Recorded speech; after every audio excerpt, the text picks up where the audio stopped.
किसी जानवर को, किसी गधे को कभी आपने हंसते हुए नहीं देखा होगा। ये बात अलग है कि अगर कोई हंसने की बात हो और उसे सुनकर कोई जानवर हंसने की कोशिश कर रहा हो तो समझ लीजिए कि इसमें आदमी होने के लक्षण पैदा हो रहे हैं। और वहीं हंसने की बात हो और आदमी होकर हंस नहीं रहा हो तो समझ लो कि कुछ न कुछ गड़बड़ होने वाला है।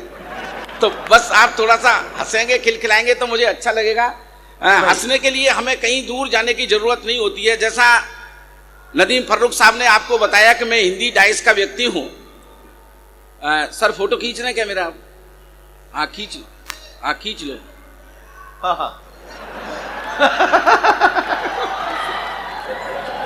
हाँ नहीं, असल में क्या है कि जब से ये डिजिटल फोटोग्राफी होने लगी है तब से मैं बड़ा भयभीत रहता हूं।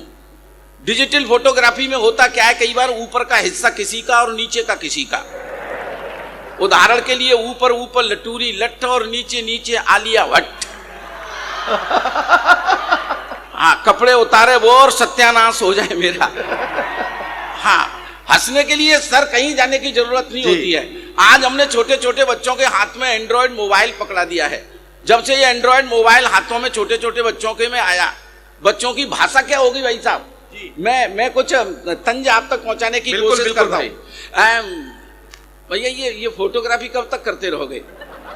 अखबार वालों को मत देना इसको, अखबार वाले छाप देंगे, मैं जानता हूँ।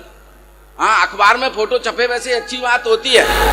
हाँ, अखबार में फोटो छपे अच्छी बात होती है, लेकिन गड़बड़ तब लगती है कि जब लोग अखबार को पढ़ने के बाद रद्दी के भाव बेच देते हैं और जिस पर फोटो मेरी छपी होती है, फिर रद्दी को हलवाई खरीद ले जाता है, फिर अखबार के टुकड़े टुकड़े करता है और उस पर रख के जलेबी और समोसे बेच देता है।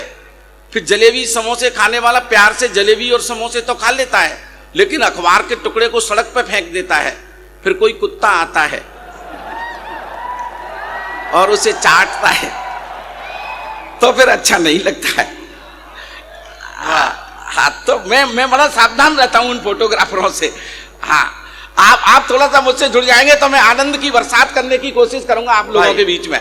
जब से हमने छोटे छोटे बच्चों के हाथ में एंड्रॉयड मोबाइल पकड़ाया, इन छोटे छोटे बच्चों की भाषा क्या हो गई है, फेसबुक और व्हाट्सएप की जो भाषा हो गई है, उस पर एक व्यंग आप तक पहुंचाना चाहता हूं भाई। पिछले दिनों मेरा 9 साल का बेटा मुझसे कहने लगा, पापा स्कूल में नई मैडम आई है, बहुत हॉट है, सी इज वेरी हॉट। अरे मैंने की चुप, टीचर माँ के समान होती है, चुप हो जा। तो पलट के मुझसे कहने लगा, आप चुप हो जाओ, हमेशा अपनी जुगाड़ में ही रहते हो। वाह वाह वाह। अच्छा, इस बात पर मुझे गुस्सा आ गया तो मैंने बाप होने का अधिकार प्रयोग किया। बाप होने का अधिकार तो आप जानते ही होंगे, बच्चों को पीटना। अगर हम बच्चों को पीटे नहीं तो हमको भ्रम होता है कि हम इनके बाप हैं भी कि नहीं। अच्छा, ये अधिकार केवल हिंदुस्तान में शेष रह गया बच्चों को पीटने वाला। दुनिया के किसी भी देश में आप बच्चों को नहीं पीट सकते। मैंने पिछले दिनों अखबार में एक समाचार पढ़ा कि जर्मन के एक माता पिता ने अपने बेटे को पीटने के चक्कर में 18 महीने की सजा काटी। तब मुझे विश्वास हुआ कि मेरे जो कुछ मित्र विदेश में रहते हैं, हर साल हिंदुस्तान में बच्चों को लेकर क्यों आते हैं कि चलो इनको वहां जाकर कूट लेंगे। अच्छा, कुछ लोग तो फिर एयरपोर्ट पर ही शुरू हो जाते। अब आया ऊंट पहाड़ के नीचे, दे धनाधन। मैं ऑलरेडी एक ऐसे बेटे का बाप हूं जो एक क्लास में 3 बार मॉनिटर रहता है। पिछले दिनों छमाई की परीक्षा में फेल हो गया, हाफ ईयरली एग्जामिनेशन में। तो मैंने उसको डांट दिया, मैंने की सुन में, तू हाफ ईयरली एग्जामिनेशन में फेल हो गया, मैंने बर्दाश्त कर लिया। अगर तू वार्षिक परीक्षा में भी फेल हुआ, सालाना की परीक्षा में भी फेल हुआ, तो मुझको पापा कहने की जरूरत नहीं है। जब वार्षिक परीक्षा का रिजल्ट लेकर के आया तो मैंने उसे पूछा भी, तेरे रिजल्ट का क्या हुआ? तो सर को खुजलाते हुए कहने लगा, रहने दे लटूरी यार, अच्छा, तेरे बाप होने का अधिकार समाप्त हो गया है। तो हंसने के लिए सर हमें कहीं शायरी की और की जरूरत नहीं पड़ती है। हंसने के लिए तो केवल छोटी छोटी बातें ही पर्याप्त होती हैं जिन्हें सुनकर आप हंस सकते हैं। कई ऐसी बातें सामने आ जाती है। मैं प्यार मोहब्बत की बातें नहीं कर सकता सर। प्यार मोहब्बत की बातें, जितना संकट इन दिनों प्यार मोहब्बत पर है, मैं समझता हूं इससे पहले कभी नहीं रहा। पहले एक जमाना हुआ करता था नदीम भाई कि हम कबूतर के गले में चिट्ठी बांधते थे, कबूतर से कहते थे, कबूतर जा, कबूतर जा, पहले प्यार की पहली चिट्ठी साजन को दिया। उस जमाने के कबूतर भी ईमानदार होते थे। लेकिन समस्या आजकल के लड़कों के सामने है जो एंड्रॉयड मोबाइल चलाना शुरू कर दिया है। अगर वो कबूतर के गले में चिट्ठी बांध भी दें तो कबूतर से कहना क्या चाहते हैं? कबूतर जा, कबूतर जा, कबूतर जा, पहले प्यार की, दूसरी चिट्ठी किसी तीसरी को दे आ। वाह वाह वाह। मैं तो पिछले दिनों एक जुलूस देख रहा, जिसमें एक स्कूल का जुलूस, जिसमें आगे आगे लड़कियां और पीछे पीछे लड़के, और लड़कियों के हाथ में झंडे, और लड़कियां नारे लगाती जा रही, देश की रक्षा कौन करेगा, कौन करेगा। और पीछे से नौजवान लड़के छाती कूट कूट के कह रहे हम करेंगे, हम करेंगे।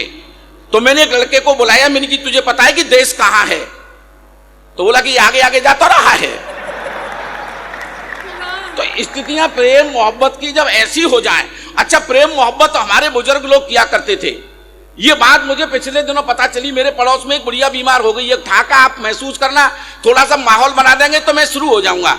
ये बात मुझे पिछले दिनों पता चली, मेरे पड़ोस में एक बुढ़िया बीमार हो गई, और इतनी बीमार हुई, चले नहीं, फिरे नहीं, खाए नहीं, पिए नहीं, उठे नहीं, बैठे नहीं। और बुढ़ा उससे प्यार बहुत करता।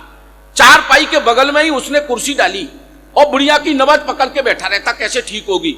लेकिन बुढ़िया ने तो कसम खा रखी थी ठीक होना ही नहीं है। बड़े बड़े डॉक्टर बुलाए, बुढ़िया ठीक होने का नाम नहीं ले। एक दिन उसके छोटे से बेटे के नाती ने उसके लिए अपनी मोटरसाइकिल में पेट्रोल डाला, किक मारा और मोटरसाइकिल को लेके चला गया। बुढ़े ने सोचा जब ये लोहे की मोटरसाइकिल पेट्रोल से चल सकती है तो क्यों न मैं अपनी इस बुढ़िया को एक पेट्रोल का इंजेक्शन लगा दूं, तो ये जरूर थोड़ी बहुत चलेगी फिरेगी। इतना विचार करके उसने पेट्रोल पंप से पेट्रोल मंगाया, डिस्पोजल सिरिंज में इंजेक्शन भर के चारपाई पर रख लिया कि जैसे ही बुढ़िया करवट लेगी या सोने की कोशिश करेगी तो मैं इसके चुपचाप इंजेक्शन लगा दूंगा। और जैसे ही बुढ़े को मौका मिला वो पेट्रोल का इंजेक्शन जट बुढ़िया को लगा दिया, और पेट्रोल जैसे ही शरीर के अंदर पहुंची, मारे जलन के बुढ़िया चारपाई पे से खड़ी, कभी कमरे में इधर भागे, आप ठाके के लिए तैयार रहना, कभी कमरे में इधर भागे, कभी कमरे में उधर भागे। और बुढ़ा बैठा बैठा सोच रहा 70 की हो गई, लेकिन एवरेज तो अब भी पूरा ही दे रही है। तो ये मोहब्बत और प्यार का एवरेज है। हाँ, ये जब तक बना रहेगा, निश्चित रूप से आप मानिएगा, मैं लोगों को हंसाने की बातें हमेशा इसलिए करता हूं कि आज हमारे जीवन में सब कुछ है। अगर गायब हुई तो नदीम भाई हमारे जीवन से हंसी और खुशी गायब हो गई। तब मैं 4 पंक्तियां कहना चाहता हूं कि संबंधों के आंगन में तुबा, अब दिल से दिल की दूरी है। संबंधों के आंगन में तुबा, दिल से दिल की दूरी है, और इस पेट की खातिर पग पग लड़ना हम सबकी मजबूरी है। वाह वाह वाह वाह। पेट की खातिर पग पग लड़ना हम सबकी मजबूरी है। रोना धोना छोड़ साथिया, मुस्कानों के गांव चले। क्या कहना, जीना है तो सच कहता हूं, हंसना बहुत जरूरी है। वाह वाह वाह वाह। लेकिन हंसने का सौभाग्य भी हर किसी को नहीं मिलता। कुछ सरफिरों का तो यहाँ फूटा नसीब है। चेहरे पर मुस्कान नहीं तो समझ लेना गरीब है। हंसने हंसाने पर कैसी बंदिशें, हंसता तो वो है जो खुदा के करीब है। वाह वाह। हंसता तो वो है